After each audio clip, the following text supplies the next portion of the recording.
جنت میں رہو, اب تمہیں کبھی موت نہ آئے گی, اور اے جہنمیوں تم بھی ہمیشہ کے لیے جہنم میں جاؤ, اب تمہیں کبھی موت نہیں آئے گی, کیونکہ موت کو بھی موت آ گئی, اب موت آنے کا سوال ہی نہیں, موت کو موت آ گئی, اب تمہیں کبھی موت نہیں آئے گی. جہنمی افسوس میں آدھے وہیں مر جائیں گے, جب جہنم میں جائیں گے تو جنتیوں کو نظر آئیں گے, جنتی ہاتھ کٹا پڑا دیکھیں گے, منہ گردن کٹا پڑی دیکھیں گے, پیٹ پھٹا پڑا ہے, آنتیں باہر نکلی ہیں, یہ ساری چیزیں دیکھیں گے تو جنتی چیخ پڑیں گے, اوہ جہنمیوں تم دنیا میں ایسا کون سا عمل کیا کرتے تھے, تم تو میرے ساتھ رہتے تھے, کھاتے تھے, اڑتے تھے, بیٹھتے تھے, لیٹتے تھے, سوتے تھے, کاروبار لین دین کرتے تھے, آخر جہنم میں کیوں آئے ہو. جہنمی اوپر جھانک کر تاک کر دیکھیں گے, گردن اٹھا کر دیکھیں گے, جنتی بھائی نظر آئیں گے, وہ چیخ پڑیں گے جہنمی, لم نک من المصلین, ہم دنیا میں نمازیں نہ پڑھا کرتے تھے, ہم نے دنیا میں نمازوں کا جنازہ نکالا, یہ میرا پہلا قصور ہے, ہم دنیا میں نمازیں نہ پڑھا کرتے تھے, اور ہم مسکینوں کو کھانا نہ کھلایا کرتے تھے, اور ہمارا قصور یہ ہے کہ بعد و جلسوں سے اس طرح بھاگا کرتے تھے جس طرح جنگلی گدھا شیر کو دیکھ کر بھاگتا ہے, یہ ہمارا قصور تھا. یہ ساری چیزیں فکر آخرت سے تعلق رکھتی ہیں, اور یہ کوئی نہ سوچے کہ ہمیں مرنا نہیں ہے, کیونکہ دنیا میں سب سے بڑی حقیقت اگر کوئی چیز ہے تو موت ہے. اللہ کا انکار تو دہریہ اور کمیونسٹ لوگ کر سکتے ہیں, لیکن موت کا انکار کوئی نہیں کر سکتا. بڑی کڑوی حقیقت ہے. موت ایک ایسی چیز ہے جس پر تمام فرقوں کا, تمام مسلک کا, تمام مذہب کا, اور تمام خرافاتی, تمام چاہے جیسا ہو, ہر کسی کا اتفاق ہے کہ موت آئے گی. یہ الگ بات ہے کہ موت کے بعد انسان دوبارہ زندہ ہوگا یا اس کو کتا, بلی, چوہا, بندر اپنے اپنے مذہب کے عقیدے کے مطابق کیا ہو, لیکن عقیدہ یہ ہے کہ مرنا سب کو ہے, اور مرنے کے بعد زندہ بھی ہو, مرنے کے بعد زندہ. دیکھیے قرآن کس طریقے سے نقشہ کھینچتا ہے.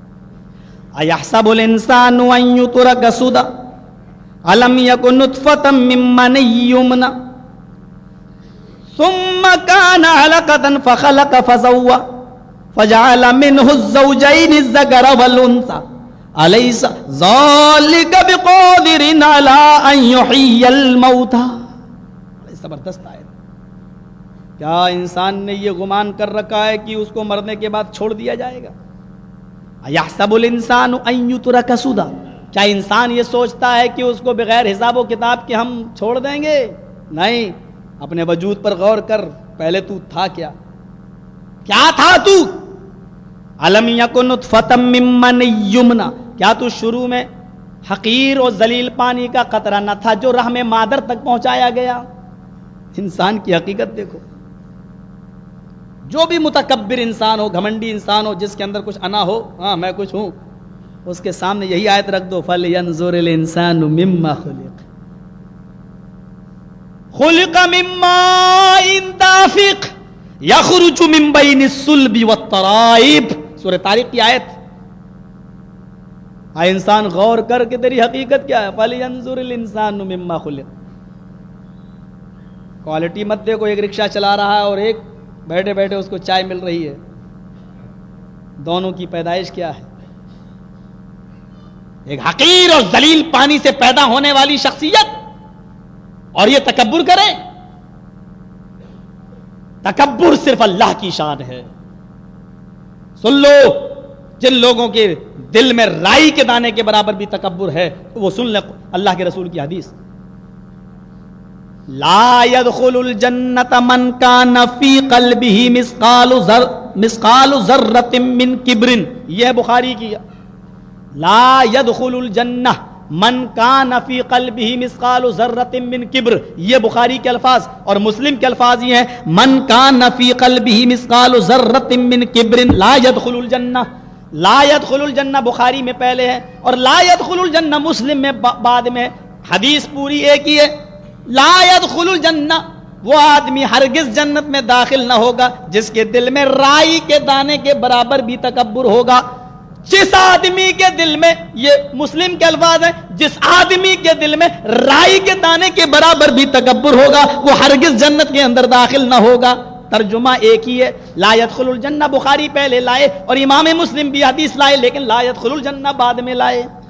حدیث ایک ہی ہے. رائی کے مثقال ذرۃ من کبر، رائی کے دانے کے برابر ہوگا تو وہ جنت میں نہیں جائے گا وہ آدمی۔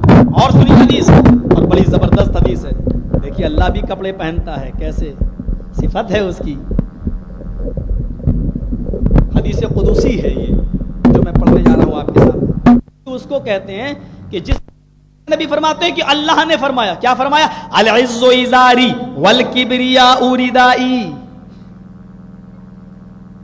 فمن نازعنی فی کل واحد منہما فقد عذبتہ عذابا شدیدا۔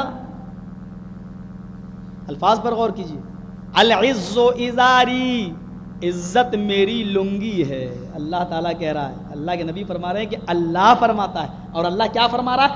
العز ازاری، عزت یہ میری لنگی ہے، والکبریاء ردائی، اور تکبر یہ میری چادر ہے۔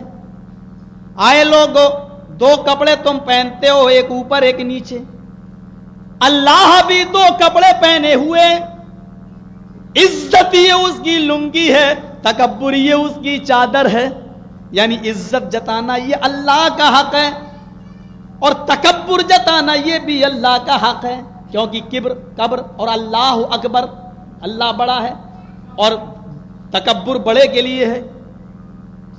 العز ازاری، عزت میری لنگی ہے، والکبریاء ردائی، تکبر یہ میری چادر ہے، میں بھی لنگی پہنے ہوں، میں بھی چادر اوڑھے ہوں، لیکن میری لنگی میری عزت ہے اور میرا پنجابی، میرا کرتا یہ میرا تکبر ہے، یہ دو کپڑے میں پہنے ہوئے ہوں۔ فمن نازعنی فی کل واحد منہما، اگر میرے کسی بندے نے ان دونوں چیزوں میں سے کوئی ایک چیز بھی مجھ سے چھیننے کی کوشش کی، یعنی عزت اپنے لیے چاہا اور تکبر وہ اپنے لیے چاہا، یا ان دونوں میں سے کوئی ایک چیز اگر اس نے اپنے لیے چنی، اگر اس نے مجھ سے چھینی، فقد عذبتہ عذابا شدیدا، تو ہم اس کو ایسا دردناک عذاب دیں گے جس کا تصور بھی اس کے دماغ نے نہ کیا ہوگا۔ عذبتہ عذابا شدیدا، عذابا موصوف، شدیدن اس کی صفت، موصوف اور صفت مل کر عذبتہ سے مفعول مطلق واقع ہے۔ یہ عربی گرامر کو سمجھیے، جیسے کہتے ہیں ضربت ضربن، میں نے بہت مارا، جیسے قرآن میں آیا اذا زلزلت الارض زلزالہا، دیکھیے زلزل کے بعد پھر زلزال کا لفظ آ رہا، اذا زلزلت الارض زلزالہا، زمین جب زلزلے میں سے پھٹے گی، یعنی جب زمین پر بڑا تیز زلزلہ آئے گا، یہ ہے ترجمہ۔ عذبتہ عذابا شدیدا، مفعول مطلق، ذرا ترجمے میں بھی وہ الفاظ کی زیادتی، معنی کی زیادتی پر دلالت کرتی ہے۔ فقد عذبتہ عذابا شدیدا، ہم اس کو ایسا عذاب دیں گے جس کو اس کے دماغ نے بھی تصور نہیں کیا ہوگا، یعنی کبریائی اور عزت اور تکبر یہ دونوں اللہ کے کپڑے ہیں، اور جو آدمی اپنے لیے عزت اور تکبر کرتا ہے وہ سمجھ لے کہ وہ اللہ کو ننگا کر رہا ہے، وہ اللہ کی عزت کو لوٹنا چاہتا ہے، نعوذ باللہ من ذالک، اور ایسا کون سا ماں کا لال ہے جو اللہ کو ننگا کر سکے۔ اس لیے حضرت عمر فاروق کو متکبر انسان بڑے ناپسند تھے، اور ان کے عجز اور انکساری کا یہ عالم تھا کہ حضرت طفیل دوسی کہنے لگے امیر المومنین تم رات میں کہاں جاتے ہو؟ امیر المومنین تم رات کی تاریکی میں کہاں نکلتے ہو؟ میری سمجھ میں نہیں آتا، آخر تم یہاں کیوں نہیں بیٹھتے؟ کہنے لگے کہ یہ میری راز کی بات ہے، میں بتا نہیں سکتا۔ طفیل دوسی نے سوچا کہ چلو چپکے سے دیکھیں گے کہ عمر رات میں کہاں جاتا۔ حضرت طفیل ایک رات موقع پائے اور درخت کی آڑ میں چھپ گئے کہ عمر کو دیکھوں کہاں جاتا ہے رات میں۔ حضرت عمر رات کی تاریکی کا فائدہ اٹھاتے ہیں اور نکل جاتے ہیں، اور جیسے ہی نکلتے ہیں دائیں بائیں دیکھا کوئی نہیں، پھر سیدھی راہ پکڑ لیتے ہیں، طفیل دوسی پیچھے پیچھے چلتے ہیں۔ حضرت عمر ایک بیابان جنگل میں پہنچ جاتے ہیں، طفیل بھی کھیتوں سے اٹھنے والی لہلاتی سبزیاں ان کی آڑ میں چھپ جاتے ہیں۔ عمر نے دائیں دیکھا بائیں دیکھا کوئی چیز نظر نہیں آئی، قریب کی جھونپڑی میں عمر گھس گئے۔ حضرت طفیل کہتے ہیں مجھے شک ہوا عمر نے دائیں بائیں کیوں دیکھا اور اس جھونپڑی میں کیوں گھس گئے؟ حضرت طفیل کہتے ہیں میرے دل میں نہ جانے عمر کے بارے میں کتنے شک و شبہات پیدا ہونے لگے کہ عمر رات میں دائیں بائیں دیکھ کر اس جھونپڑی میں کیوں گھسا، نعوذ باللہ کہیں عمر کے کسی سے ناجائز تعلقات تو نہیں۔ اللہ میرا یہ گمان غلط ثابت ہو، اللہ عمر کسی ایسی چیز میں ملوث نہ پایا جائے، میں تحقیق ضرور کروں گا کہ عمر اس رات کی تاریکی میں کہاں گیا۔ تھوڑی دیر کے بعد دیکھا طفیل نے کہ عمر جھونپڑی سے نکلے اور سیدھے چلے جاتے ہیں اور وہ اپنے گھر کا اپنے دربار کا رخ کر رہے ہیں۔ طفیل کہتے ہیں کہ میں اس جھونپڑی کی طرف گیا، دیکھوں معاملہ کیا ہے، عمر کیوں گئے۔ جیسے ہی وہ جھونپڑی کے اندر گھسے، اس جھونپڑی میں کوئی دروازہ نہ تھا، ایک بڑھیا بیٹھی ہوئی تھی، میری نظر طفیل کہتے ہیں میری نظر اس بڑھیا پر پڑی جو آنکھوں سے اندھی تھی، جو دانتوں سے معذور تھی، پیروں سے لنگڑی تھی، ہاتھ میں کوڑ کی بیماری تھی۔ میں جاتے ہی پوچھا ماں السلام علیکم، اس نے جواب دیا وعلیکم السلام۔ او مجھے ماں کہنے والے، اب میں بھی تجھے بیٹا کہتی ہوں، بول تو کون ہے؟ کہا ماں میرا نام طفیل ہے۔ کہا میں تو جانتی نہیں ہوں کس مقصد سے آیا، ماں مجھے یہ بتا ابھی تیرے گھر سے تیری جھونپڑی سے ایک آدمی نکل کے گیا ہے، میں جاننا چاہتا ہوں کہ یہ کون تھا۔ بڑھیا کہتی ہے بیٹا اللہ کی قسم یہ آدمی 4 سال سے میرے پاس کنٹینیو برابر آ رہا ہے اور ابھی تک مجھے نہیں معلوم کہ یہ آدمی کا نام کیا ہے۔ کہا پھر کام کیا ہے اس کا، یہاں آتا کیوں ہے، تو اس سے اس کو کیا لینا دینا ہے؟ کہا بیٹے یہ مت پوچھ وہ یہاں کیوں آتا ہے، تو دیکھ رہا ہے کہ میں آنکھوں سے اندھی ہوں، پیروں سے لنگڑی ہوں، ہاتھوں سے کوڑی ہوں، منہ میں دانت نہیں ہے، دانت بھی میرے اکھڑ چکے ہیں، میں جہاں تہاں چاہتی ہوں پیشاب پائخانہ کر لیتی ہوں، یہ آدمی آتا ہے سب سے پہلے میری گندگی کو اپنے ہاتھوں سے صاف کرتا ہے، سب سے پہلے یہ میرے پیشاب اور پائخانے کو اور میری گندگی کو یہاں سے صاف کرتا ہے۔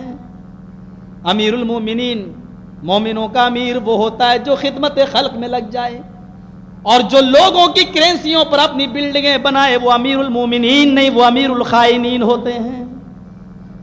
تصور کرو میرے بھائیو، سیکھو قرآن و حدیث سے، کیا کہا یہ وہ آدمی ہے جو سب سے پہلے میرے پیشاب کو، میری گندگی کو، میرے پائخانے کو اپنے ہاتھ سے صاف کرتا ہے، اس کے بعد میں چولہا جلاتا ہے اور یہیں پر وہ میرے لیے کھانا تیار کرتا ہے اور گرم گرم کھانا پہلے مجھے دیتا ہے، میرے منہ میں دانت نہیں، پہلے وہ اپنے منہ سے چباتا ہے اور نکال کر وہ مجھے منہ میں ڈال دیتا ہے، پھر میں اس کو نگل لیتی ہوں، پھر وہ میری خدمت کر کے چلا جاتا ہے۔ دن میں اس کا کوئی قاصد آتا ہے، وہ کسی کو بھیج دیتا ہے، وہ میری خدمت کر کے چلا جاتا ہے، لیکن رات میں یہی آتا ہے، 4 سال ہو گئے ہیں یہ میری خدمت کرنے میں لگا ہوا ہے، اے طفیل بتاؤ تمہیں اس آدمی سے کیا لینا دینا۔ حضرت طفیل کہتے ہیں بس ماں تمہیں نہیں معلوم کہ وہ کون ہے، وہ امیر المومنین ہے، وہ مومنوں کا امیر ہے، وہ حضرت عمر ہے۔ بڑھیا دہل گئی، عمر جس کی ایک تلوار سے گردن تن سے جدا ہو جاتی ہے اور اس کا ہاتھ کبھی کپ کپاتا نہیں، وہ آدمی میری خدمت کے لیے؟ کہا ہاں۔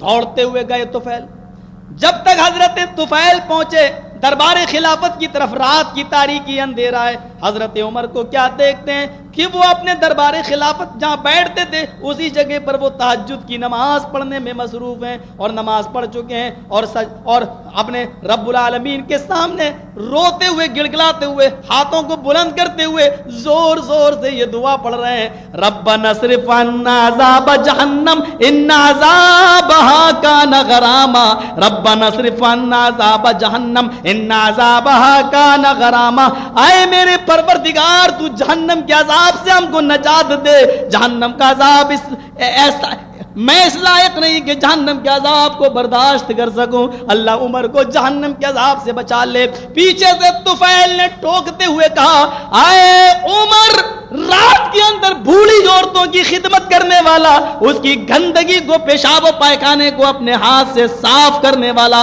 اگر ایسا عمر جہنم میں چلا گیا تو پھر میں کس کی امید رکھوں کہ جنت میں پھر کون جائے گا؟ میں کس کی امید رکھوں پھر جنت میں کون جائے گا؟ حضرت عمر نے پیچھے مڑ کے دیکھا، ہاتھ بلند ہے، الہ العالمین آج میرا راز فاش ہو گیا، اللہ آج میری نیکی فاش ہو گئی۔ تو اچھی طرح جانتا ہے کہ میرے دل میں کوئی تکبر نہیں ہے، میرے دل میں کوئی غرور نہیں ہے، الہ العالمین میں نے جان بوجھ کر یہ نیکی فاش نہیں کی ہے۔ تو اچھی طریقے سے جانتا ہے یہ میرے اور تیرے درمیان راز کا معاملہ ہے، اس نے چپکے سے جاسوسی کر کے اللہ میرا راز معلوم کر لیا۔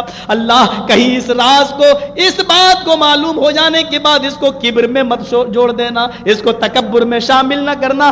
اللہ مجھے جہنم کے عذاب سے تو نجات عطا فرما۔ آئے تو فعل یہ کیا کیا تم نے؟ اب کسی اور کو نہیں بتاؤ گے؟ کہا ٹھیک ہے، لیکن اے عمر تم کیے کیوں دعا کر رہے ہو کہ جہنم کے عذاب سے نجات دے؟ کیا محمد رسول اللہ نے یہ نہیں کہا عمر فی الجنہ، عمر جنتی ہے؟ کہا ہے، پھر تم یہ دعا کیوں کر رہے ہو؟ کہا اللہ کی قسم میں اللہ سے امید بھی بہت رکھتا ہوں اور اللہ رب العالمین سے میں خوف بھی بہت رکھتا ہوں۔ خوف اتنا ہے کہ اگر آسمان سے کوئی فرشتہ یہ ندا دے کہ اس دنیا کے سارے انسان جنت کے اندر داخل ہوں گے، صرف ایک آدمی جنت میں جائے گا، پوری دنیا جہنمی، صرف ایک آدمی پوری دنیا جنتی، صرف ایک آدمی جہنم میں جائے گا، تو اس وقت عمر کو خوف یہی ہوگا، میں اللہ سے ڈروں گا بھی اتنا، اور خوف کی وجہ سے میں یہی سمجھوں گا وہ ایک آدمی جہنمی ہے، شاید وہ عمر ہی ہو کوئی اور نہیں۔ لیکن رب سے امید بھی اتنی ہے میری کہ اگر کوئی فرشتہ یہ کہے کہ سب جہنمی، ایک آدمی پوری دنیا میں ہے جو جنت میں جائے گا، تو میں رب سے یہ امید لگاؤں گا کہ شاید وہ جنتی میں ہی ہوں۔ یعنی اللہ سے ڈرتا بھی بہت ہوں اور امید بھی بہت رکھتا ہوں، اور یہی مومن کی شان ہونی چاہیے، ڈر بھی ہونا چاہیے۔ یہ خدمت کرتے تھے، خدمت یہ کوئی معمولی واقعہ نہیں ہے۔ علامہ شبلی نعمانی الفاروق ایک کتاب انہوں نے لکھی ہے الفاروق کے نام سے، جو ہمارے ہندوستان میں چھپتی ہے۔ میرے پیارے ساتھیوں، اس کے اندر ایک اور زبردست واقعہ، رات کی تاریکی میں حضرت عمر گشت کرنے کے لیے نکلتے، رات کی تاریکی میں گشت کرنے کے لیے نکلے، ایک آدمی کو دیکھا کہ وہ اپنی جھونپڑی کے باہر رو رہا ہے، جھونپڑی کے باہر رو رہا ہے۔ امیر المومنین نے اس سے پوچھا کیا بات ہے؟ کہتا چل چل تو آگے بڑھ۔ امیر المومنین سمجھ گئے بہت پریشان ہے یہ آدمی، اس کے پاس بیٹھ گئے، اس کو تسلی دینے لگے۔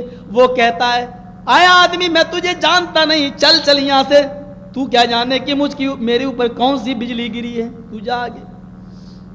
امیر المومنین کہتے مجھے اپنا بھائی سمجھو، مجھے کم سے کم اپنی پریشانی تو بتاؤ۔ کہہ نہیں رہے کہ میں امیر المومنین ہوں۔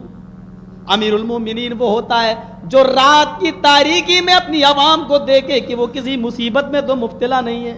ایئر کنڈیشنوں کی ٹھنڈی ٹھنڈی ہواؤں میں سونا یہ امیر کی شان نہیں ہوتی۔ میرے پیارے ساتھیو، امیر المومنین رات کی تاریکی میں گھوم رہے ہیں، رات کی تاریکی میں، اور وہ آدمی کہہ رہا ہے چل چل۔ امیر المومنین کو غصہ نہیں آ رہا ہے کیونکہ یہ میری رعایا میں ہے، یہ میں اس کا خادم ہوں، مجھے غصہ ہونے کا حق نہیں، بتا تو صحیح کیا پریشانی ہے۔ جب بہت اس کو تسلی دی تو اس نے کہا میں تجھے جانتا تو نہیں ہوں، لیکن اے میرے بھائی، ایک آدمی آتا ہے کان پکڑ کے مجھے میری جھونپڑی سے باہر نکال دیتا ہے، میری بیوی خوبصورت ہے، وہ رات بھر میری بیوی کے ساتھ رنگ للیاں مناتا ہے، زنا کرتا ہے، اور اس کے بعد میں وہ زنا کر کے چلا جاتا ہے۔ آج میں اسی لیے رو رہا ہوں کہ میں زندہ کیوں ہوں، کاش زمین پھٹ جاتی اور میں اس کے اندر سما جاتا جو میں اپنی بیوی کی حفاظت نہیں کر سکتا۔ امیر المومنین دل پہ ہاتھ رکھتے ہیں، کہتے ہیں انا للہ و انا الیہ راجعون۔ گویا کہ عمر کے اوپر یہ ایک بہت بڑی مصیبت بن گئی۔ کہا اچھا وہ روزانہ آتا ہے؟ کہا نہیں، ایک دن چھوڑ کر دوسرے دن آتا ہے۔ اب کب آئے گا؟ کہا آج گیا ہے، کل نہیں آئے گا، وہ پرسوں آئے گا۔ کس وقت آتا ہے؟ کہا یہی وقت ہے، اسی وقت آتا ہے وہ۔ مجھے باہر نکال دیتا ہے. اچھا ٹھیک ہے, میں اپنی بیوی سے کہہ دینا پرسوں میں آؤں گا تمہاری خدمت کے لیے. کہا آپ ہیں کون؟ کہا یہ چھوڑو میں تیرا بھائی ہوں, پرسوں میں تیری خدمت کے لیے آؤں گا, لیکن اپنی بیوی کو سمجھا دینا جب وہ آدمی آئے تو اس کو کسی کام کے لیے منع نہ کرے. ہاں کھانا پکا کے تیار رکھنا, اور جب وہ تیری بیوی کی عزت لوٹنے لگے تو اپنی بیوی سے کہنا کہ چراغ بجھا دے, یا اس آدمی کو اپنے پیار کے جھانسے میں لے کر اس سے کہہ دینا کہ یہ چراغ بجھاؤ, روشنی میں یہ کام اچھا نہیں لگتا, بقیہ کام میں سمیٹ لوں گا. امیر المومنین وقت سے پہلے آ جاتے ہیں. آج تلوار میان کے اندر نہیں ہے, میان سے باہر ہے. آ جاتے ہیں, چھپ جاتے ہیں, اور وہ اپنے وقت پر آتا ہے, اس کو باہر نکالتا ہے. عورت نے کچھ بھی منع نہیں کیا, تیار ہو جاتی ہے. اس نے کہا ٹھیک ہے جو کر رہے ہو وہ تو کرو, لیکن یہ چراغ جو تم جلا کر یہ حرکت کرتے ہو یہ اچھی نہیں ہے, چراغ بجھا دو. اس نے کہا ٹھیک ہے تیری مرضی. اس نے چراغ بجھا دیا. اس کے بعد میں پھر دونوں ایک دوسرے سے کے قریب ہونے لگے. امیر المومنین اندر گھستے ہیں, آواز دیتے ہیں اجی تم کہاں ہو؟ وہ سمجھا کہ اس عورت کا شوہر آ گیا.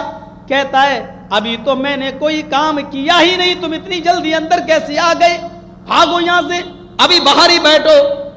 حضرت عمر نے اس کی مردانہ آواز کو پہچانا اور اسی پر حملہ کیا. اس کے بال پکڑ کے کھینچا اس کو, اور اس کو پکڑنے کے بعد ایک تیز تلوار اس کی گردن کی اوپر دے ماری. اور جیسی تلوار گردن کی اوپر دے ماری, گردن تن سے جدا ہو گئی. کہا جلدی سے چراغ جلاؤ. چراغ جلایا, بیوی نے چہرہ دیکھا, کہا الحمدللہ رب العالمین. آئے میری بہن جلدی سے کھانا لگاؤ. کھانا لگایا بہن نے. سب سے پہلے حضرت عمر نے اس کھانے کو تناول فرمایا. اسلامی کیسٹ کا مرکز سلفی کیسٹ سینٹر, منظور کالونی, گجر چوک, کراچی. کہنے لگے تیرا کام ہو گیا, اس لاش کو ٹھکانے میں لگوا دوں گا, تم کچھ نہیں کرو گے. چلنے لگے. اس آدمی نے پیچھے سے دامن کو کھینچا. آئے شخص ذرا یہ تو بتاؤ کہ تم ہو کون؟ میرے ذہن میں 2-3 باتیں کھٹک رہی ہیں, وہ بتا دو. آخر تم نے چراغ بجھانے کے لیے کیوں کہا تھا؟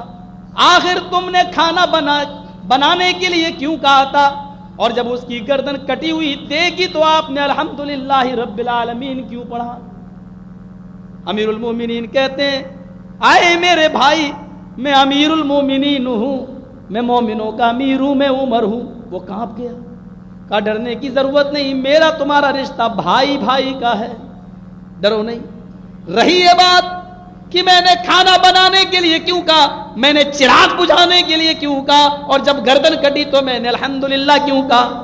جس دن تو نے مجھے یہ داستان سنائی, جس دن تو نے مجھے یہ بات بتائی کہ میری بیوی کی کوئی عزت لوٹنے آتا ہے, اس دن میں نے سوچا اور اسی دن یہ قسم کھا لی جب تک اس منحوس آدمی کی گردن کو میں تن سے جدا نہ کر دوں گا, عمر ایک کھانے کا ایک لقمہ بھی نہ کھائے گا.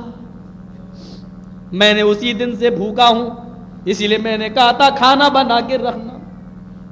پھر میں نے چراغ بجھانے کا حکم اس لیے دیا تھا, مجھے یہ ڈر تھا کہیں اس کام کو کوئی میرا رشتہ دار نہ انجام دیتا ہو, عمر کا بیٹا یا عمر کا کوئی اور بھتیجا یا عمر کا کوئی خونی رشتہ دار کہیں اس کام کو انجام نہ دیتا ہو, اور چراغ جل رہا ہو, کہیں روشنی میں میرے رشتہ دار پر میری نظر پڑتی تو شاید خونی رشتہ میری دل میں محبت پیدا کرتا, اور شاید میں پھر اس زناکار کو میں قتل نہ کر سکتا.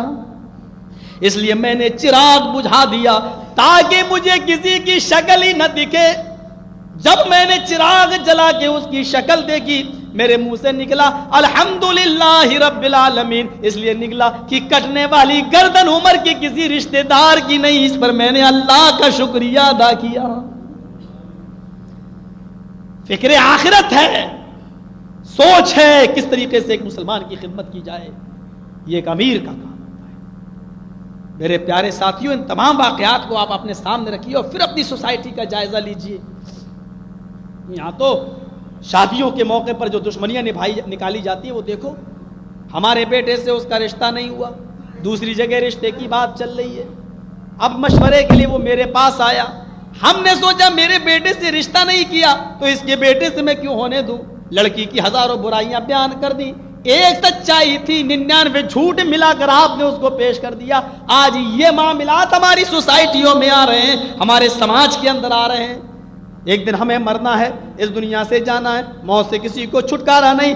اینما تکونوا یدرککم الموت ولو کنتم فی بروج مشیدہ، بڑے بڑے قلعوں میں چلے جاؤ، محلوں میں چھپ جاؤ، سمندروں کی تاریکی میں چلے جاؤ، اینما تکونوا یدرککم الموت ولو کنتم فی بروج مشیدہ، موت تو تمہیں ادھر بھی آ پکڑے گی، موت تو تمہیں ادھر بھی جکڑ لے گی، موت تو تمہیں ادھر بھی اپنے شکنجے میں لے لے گی۔ لیکن ہاں میرے بھائیوں، میں اتنا ضرور کہوں گا کہ اپنے بھائی سے محبت کرو تو اللہ کے لیے، دشمنی کرو تو اللہ کے لیے، اپنی ذاتی دشمنیاں نہ نبھاؤ۔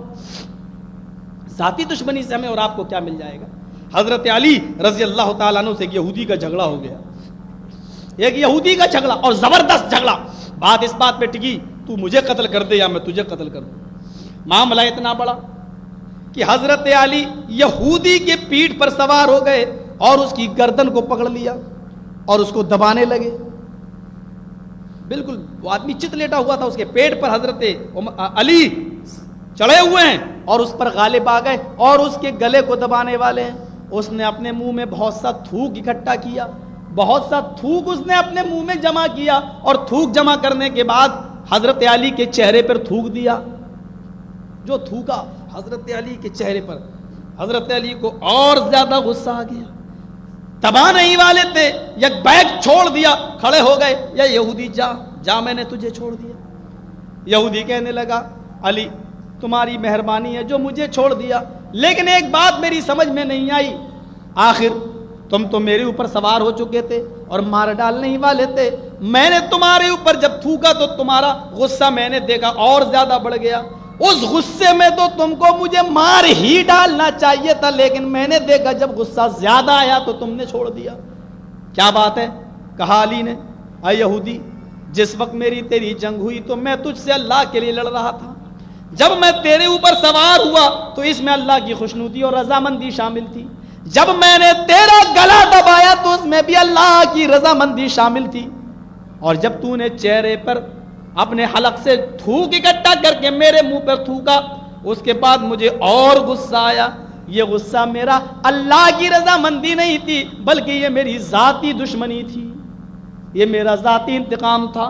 یہ تیرے تھوکنے کے بعد جو غصہ آیا یہ اللہ کے لیے نہیں تھا، اگر اس غصے میں مارا جاتا تو مجھے کوئی ثواب نہ ملتا، میں نے اپنا ذاتی انتقام نہ لیا، ذاتی بدلہ میں نے معاف کر دیا، جا میں نے تجھے چھوڑ دیا۔ یہودی کہنے لگا جو اپنے رب کے لیے لڑتا ہو اس آدمی سے اچھا کون ہو سکتا ہے، اور جو اپنا ذاتی انتقام قاتل کو قتل کرنے کے بجائے معاف کر رہا ہو اس سے اچھا مذہب کس کا ہو سکتا ہے؟ وہ یہودی وہیں سے چیخ پڑا اشہد ان لا الہ الا اللہ واشہد ان محمدن عبدہ ورسولہ، کلمہ پڑھ لیا۔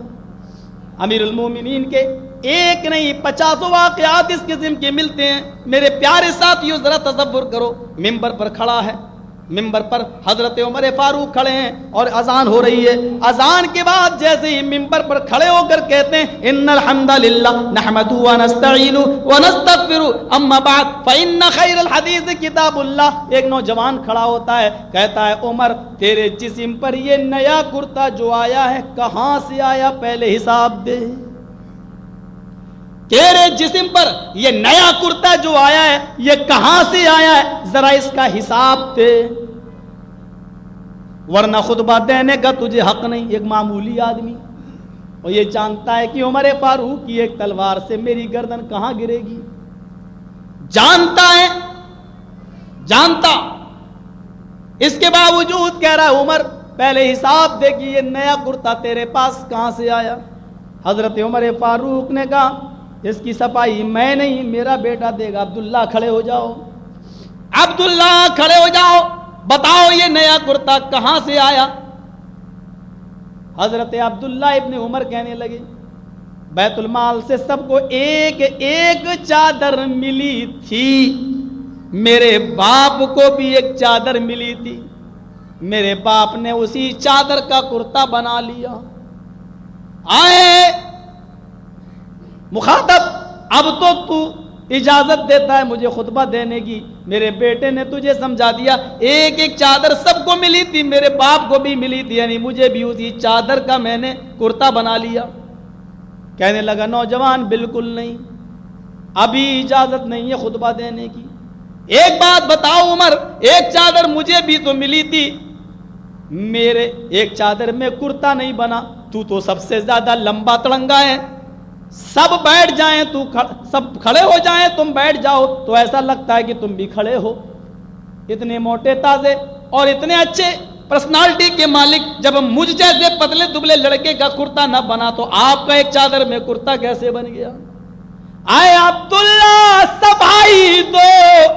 عبداللہ نے کہا مجھے بھی تو ایک چادر بیت المال سے ملی تھی, میں نے اپنی چادر بھی اپنے باپ کو دے دی, میرے باپ نے اپنی اور میری دونوں چادروں کو ملا کر کرتا بنا لیا, کیونکہ میرے باپ جو قمیض پہنتے تھے اس میں 12 پیوند لگے ہوئے تھے, میں نے اپنی چادر بھی اپنے باپ کو دے دی, دونوں کو ملا کر میرے باپ نے قمیض بنا لی. آئے نوجوان اب بتا, کہنے لگا امیر المومنین معاف کیجئے مجھے حساب مل گیا, اب آپ خطبہ دے سکتے ہو. تب حضرت عمر فاروق نے خطبہ دینا شروع کیا.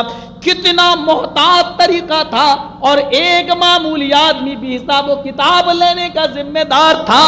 اس حدیث کو دیکھو جب حضرت عمر فاروق کے سامنے آئی تھی نبی اکرم کی کہ آیت المنافق ثلاث, اذا حدث کذب واذا وعد اخلف واذا اؤتمن خان.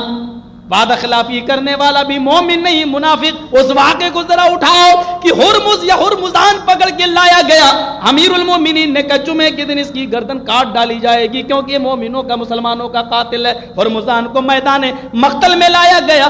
آئے ہرمزان بتا تیری آخری تمنا کیا ہے, بتا تیری آخری آرزو کیا ہے, بتا تیری آخری خواہش کیا ہے. ہرمزان کہنے لگا عمر اپنے جلاد کو حکم دے کہ وہ میری گردن پہ تلوار چلا دیں, میری آخری تمنا تو پوری نہیں کر پائے گا. ارے بتا تو صحیح کہ تیری آخری تمنا کیا ہے. کہا عمر تو پوری نہیں کر سکتا, جلدی تلوار میری گردن پہ چلوا دے. کہا اگر پوری کرنے کی ہوگی تو ضرور کروں گا, اگر وہ جائز ہوگی تو میں پوری کروں گا. آئے عمر تو میری جائز تمنا بھی پوری نہیں کر سکتا. ارے میرے بھائی ذرا بتا تو صحیح, لیکن میں تجھے چھوڑوں گا نہیں, آخری تمنا بتا, جائز ہے تو میں پوری کروں گا. کہتا عمر اگر بہت شوق ہے میری تمنا پوری کرنے کا, جائز تمنا ہے. پہلی تمنا یہ ہے کہ یہ کنواں سامنے دکھ رہا ہے, اس کنویں کا پانی اپنے ہاتھ سے میرے ہاتھ میں دے دو, ایک گلاس برتن میں بھر کر میں آپ کے ہاتھ سے لایا ہوا پانی پینا چاہتا ہوں. یہ میری ایک تمنا تو یہ ہے کہ آپ پانی لائیں اور مجھے دیں. دوسری تمنا یہ ہے کہ میں کسی جلاد کے ہاتھ سے نہیں کٹنا چاہتا, میں آپ کی تلوار سے آپ کے ہاتھ سے کٹنا چاہتا ہوں. جب میری گردن پہ تلوار اگر کوئی چلائے تو آپ چلائیں. امیر المومنین نے کہا جا تیری یہ دونوں شرطیں پوری ہوں گی, میں ہی تجھے قتل کروں گا, قتل کی سزا قتل ہے, میں تجھے قتل کروں گا. لیکن یہ بتا کہ آخر تو میرے ہاتھ سے کیوں کرنا چاہتا ہے, میرے جلاد کے ہاتھ سے کیوں نہیں کرنا چاہتا؟ کہا اس لیے عمر تیری بہادری کے چرچے سنے, تیری بہادری کے چرچے سنے, دل چاہتا ہے کہ تیرے ہاتھ سے کٹوں, اس لیے کہ میں نے سنا ہے کہ عمر جب تلوار چلاتا ہے تو اس کے ہاتھ میں کپ کپی نہیں ہوتی ہے. میں تڑپ تڑپ کے نہیں مرنا چاہتا, میں آپ کے ہاتھ سے کٹنا چاہتا ہوں.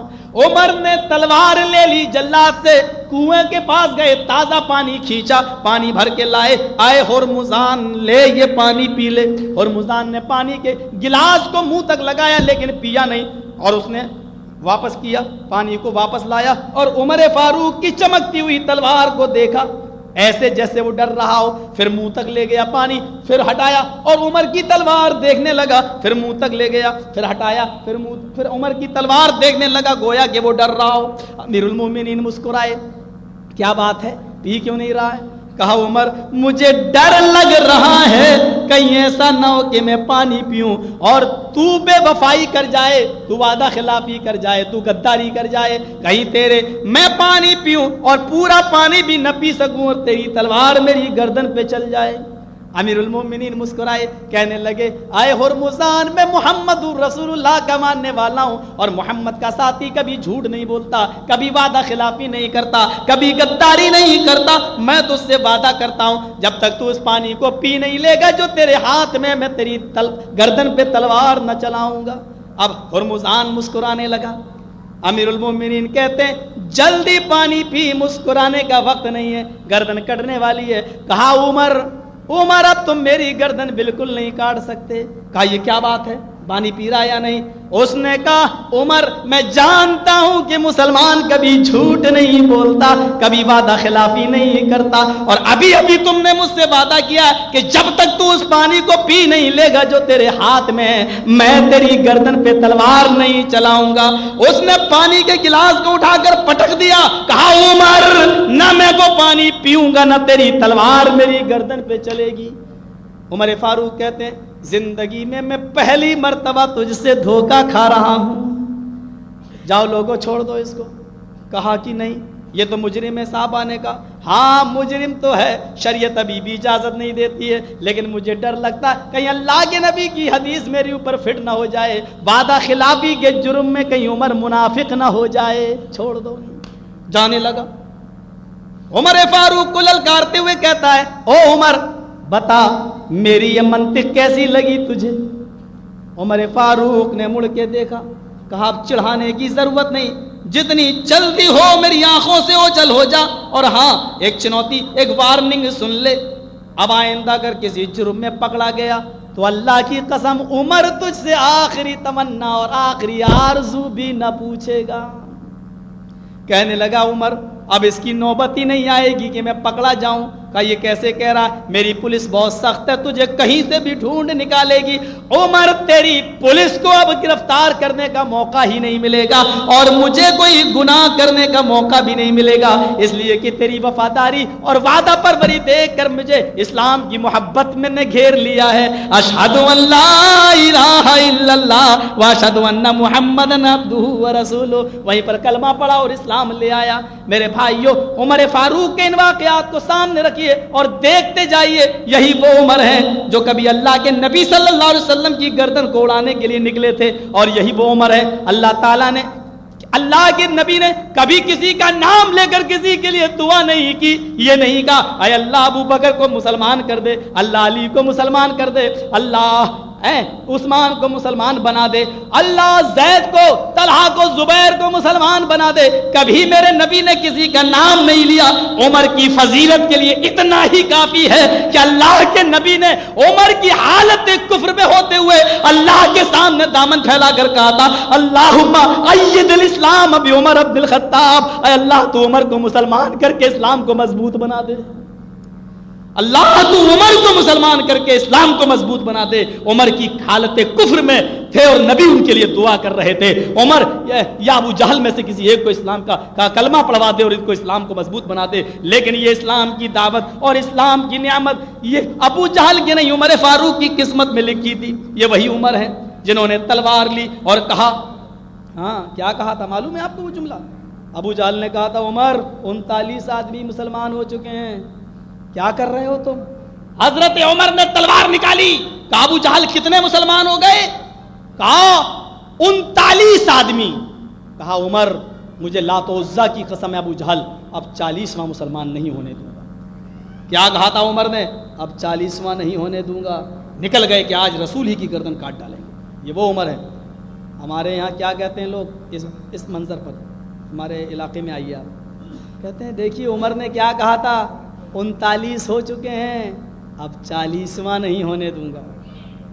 آج ہمارے وہابی لوگ بھی کہتے ہیں 40واں نہیں ہونے دوں گا۔ بڑے عجیب معاملے، ایک چیز پر ہمارے یہاں بحث ہوتی ہے۔ عمر نے کہا تھا 39 ہو چکے ہیں 40واں نہیں ہونے دوں گا، آج وہابی بھی کہتے ہیں 40واں نہیں ہونے دوں گا۔ جب عمر نے کہا تھا 40واں نہیں ہونے دوں گا تو وہ کافر تھا، اور وہابی بھی کہتے ہیں 40واں نہیں ہونے دوں گا، تو یہ کون ہوئے؟ یہ بھی کافر ہوئے۔ اس طریقے کی ویسے ہوتی ہے ہمارے یہاں، اس طریقے کی۔ اب بتائیے اس میں 40 کا لفظ موجود ہے کہ 40واں، یعنی 40 عربی میں، یہ بیچارے اس کو اردو میں لاتے ہیں کہ 40واں۔ انہوں نے ہی کہا تھا 40واں آدمی میں مسلمان نہیں ہونے دوں گا، لیکن ان کی جرأت دیکھو، ان کی بہادری دیکھو۔ جب وہ اللہ کے گئے تھے نبی کی گردن کاٹنے، پورا واقعہ آپ کے سامنے آیا ہوگا، میں اس کو دہرانا نہیں چاہتا ہوں۔ بالآخر وہ اپنی بہن کے ساتھ آئے، تیار ہو گئے ایمان لانے کے لیے، اور جب دروازہ کھٹکھٹایا تو سب سے پہلے نبی اکرم ہی نے ان کا گریبان پکڑا۔ الم یعن للذین آمنوا ان تخشع قلوبهم لذکر اللہ۔ عمر، کیا ابھی وہ وقت نہیں آیا کہ اللہ کا نام سنتے ہی دل لرز جائے؟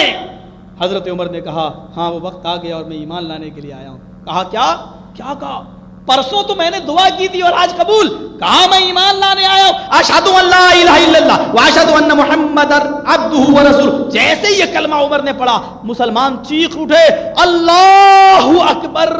یہ گھر تھا اور سب سے پہلا اللہ اکبر کا نعرہ، تکبیر جو بلند ہوا ہے اسلام کی تاریخ میں، وہ حضرت عمر فاروق کے اسلام لانے کے بعد ہوا ہے۔ حضرت عمر سے پہلے کبھی اللہ اکبر کا کلمہ کھلے عام اتنی زور سے نہیں پڑھا گیا۔ سب سے پہلے نعرے تکبیر جو بلند ہوا ہے اللہ اکبر کا نعرہ، وہ حضرت عمر فاروق کے اسلام لانے کے بعد۔ کہا عمر، تیرے اسلام لانے سے مجھے اتنی خوشی ہوئی کہ دل چاہتا ہے کہ آج تو جو مانگے میں رب سے دعا کر کے وہ ساری چیز تجھے دے دوں، بتا تیری آخری آرزو کیا ہے؟ عمر کہتے ہیں اللہ کے رسول، جب میں کافر تھا تو میری تمنا یہ تھی کہ میرے پاس 100 اونٹنیاں ہو جائیں اور روزانہ میں ایک اونٹنی کا دودھ پیوں اور موٹا ہو جاؤں، تندرست ہو جاؤں اور محمد کی گردن قلم تن سے جدا کر دوں۔ یہ میری تمنا تھی۔ اب میں اسلام لایا اور میری اب تمنا یہ ہے کہ یہ چھپ چھپ کر جو آپ نمازیں پڑھ رہے ہیں، آج پہلی نماز عمر فاروق کی چوکیداری میں ادا کر لی جائے۔ چلیے 39 آدمیوں کو لے کر آپ مصلی امامت پہ کھڑے ہوں خانہ کعبہ میں، 39 آدمی آپ کے پیچھے نماز پڑھیں اور عمر خانہ کعبہ پر کے دروازے پر تلوار لے کر کھڑا رہے، اور دیکھتا ہوں کہ کس نے اپنی ماں کا کتنا دودھ پیا ہے جو آج آپ کو نماز پڑھنے سے روک دے۔ اسلام لاتے ہی یہ اسپرٹ پیدا ہو جاتی ہے، یہ قوت پیدا ہو جاتی ہے۔ ہم تو بنے بنائے مسلمان ہیں، پھر ہمارے اندر وہ اسپرٹ کہاں چلی گئی، وہ چیز کہاں نکل گئی؟ آخرت کا تصور اگر ہمیں اور آپ کو کرنا ہے تو یہ ساری چیزیں ہمیں اپنے اندر پیدا کرنا ہوں گی۔ خدمت خلق کا جذبہ ہمیں اپنے اندر پیدا کرنا ہوگا۔ خود نبی اکرم صلی اللہ علیہ وسلم کا یہ حال تھا اور آپ کے اخلاق اس قسم کے تھے۔ نبی اکرم صلی اللہ علیہ وسلم کے گئے جنگل میں، لکڑیاں، آپ اپنی بھیڑ بکریاں چرا رہے ہیں، ایک بڑھیا لکڑیاں اکٹھی کر رہی ہے، لکڑیاں اکٹھی کر چکی، کہنے لگی بیٹا ادھر آؤ۔ اللہ کے نبی اس کے پاس گئے، کہا بیٹا یہ اٹھ نہیں رہی ہے، میرے سر پہ رکھ دے۔ اللہ کے نبی نے اٹھا کر اس کے سر پہ رکھا، وہ بڑھیا دب گئی۔ اللہ کے نبی کو رحم آئے، آپ نے کہا اس کا لکڑی کا گٹھر اٹھایا، آپ نے اپنے سر پہ لادا اور کہا کہاں ہے تیرا گھر؟ وہ لے کر گئی۔ جب اس کے گھر میں گھستے ہیں اللہ کے نبی اور گٹھری کو رکھ دیتے ہیں، اس کے بعد چلنے لگتے ہیں۔ کہنے لگی وہ بڑھیا، کیا کہتی ہے؟ اے بیٹا میں تیرا نام تو جانتی نہیں، اس بکری کا دودھ پی لے، تو بھوکا ہے، صبح سے جنگل میں تھا۔ کہ ماں نہیں، میں چلنے لگا، سچ بتا ماں میں نے تیرے اوپر کون سا جادو کیا ہے؟ اندر گئی، روئی لے کے آئی، کہتی ہے اے بیٹا یہ روئی لے لے اور اپنے کانوں میں لگا لے، سنا ہے کہ مکے میں محمد نام کا کوئی جادوگر پیدا ہوا ہے۔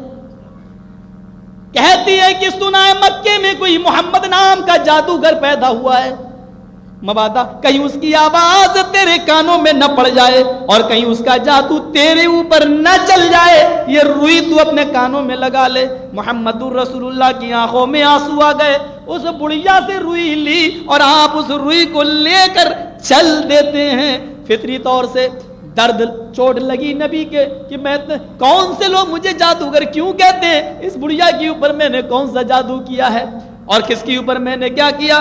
آپ کے فرد یہ جملے سنے تو فرد غم سے آنسو نکل آئے۔ اللہ کے نبی وہ روئی لیتے ہیں اور ہاتھ میں پکڑ کے چلنے لگتے ہیں. اس بڑھیا نے پیچھے سے چادر کھینچ لی, کہنے لگی بیٹا تو نے تو میرا دل خوش کیا اور میرے جملوں سے تیری آنکھوں میں آنسو نکل آئے, میں نے تجھے رلایا, آخر ایسی کیا بات ہے؟ کہ کچھ بات نہیں ماں مجھے چھوڑ دے. نہیں بیٹا پہلے تو بتا کہ آخر تو رویا کیوں ہے؟ جب وہ ضد کرنے لگی تو اللہ کے نبی کہتے ہیں ماں جس کو تو محمد کہہ رہی ہے جادوگر, وہ میں ہی ہوں, محمد ابن عبداللہ. میں چلنے لگا, سچ بتا ماں میں نے تیرے اوپر کون سا جادو کیا ہے؟ سچ بتا, جنگل سے تیرے گھر تک آیا ہوں, کون سا میں نے تیرے اوپر جادو کیا ہے؟ کہنے لگی بیٹا اگر تو محمد ابن عبداللہ ہے تو میں گواہی دیتی ہوں کہ یہ چہرہ کسی جھوٹے کا چہرہ نہیں ہو سکتا, تو میں بھی تو تجھے تسلیم کرنے کے لیے تیار ہوں. اشہد ان لا الہ الا اللہ واشہد ان محمدا عبدہ ورسولہ. یہ کلمہ پڑھ کر وہ بڑھیا بھی اسلام لے آئی. فکر آخرت ہے تو تصور کیجئے ہم اپنی آخرت کو بنائیں. فکر آخرت کے تعلق سے اور بھی باتیں ہیں میرے بھائیوں. یہ مجھے 1.5 گھنٹہ ہو گیا ہے, کنٹینیو پروگرام, 7-8واں دن ہے, نواں پروگرام ہے یہ میرا, نہیں چل پا رہا ہوں, اسی لیے کل کا دن میں نے ریسٹ کا لے لیا ہے. یہ فکر آخرت کے تعلق سے میں نے چند باتیں آپ کے سامنے رکھی ہیں اس 1.5 گھنٹہ بلکہ 1.25 گھنٹے میں. مجھے 9:30 بجے آپ نے ٹائم دیا تھا اور یہ ٹائم تقریباً میں سمجھ رہا ہوں 10:15 کا ہو گیا ہے, 8:30 پہ ٹائم دیا تھا. ہم اللہ سے یہیں پر دعا کرتے ہیں کہ فکر آخرت یعنی آخرت کی تیاری کرنے کی ہمیں پوری توفیق عطا فرما, اور جو واقعات ہم نے آپ کے سامنے رکھے ہیں الہ العالمین ان واقعات سے ہمیں عبرت حاصل کرنے کی توفیق عطا فرما. میں نے پھر سوچا تھا کہ ہم موت کے منظر پر اور اس پہ بولوں گا کہ مرنے کے بعد دوبارہ انسان کیسے زندہ ہوگا. اس موضوع کو میں پھر کسی دوسرے وقت کے لیے چھوڑ دیتا ہوں, باس بات الموت کے لیے.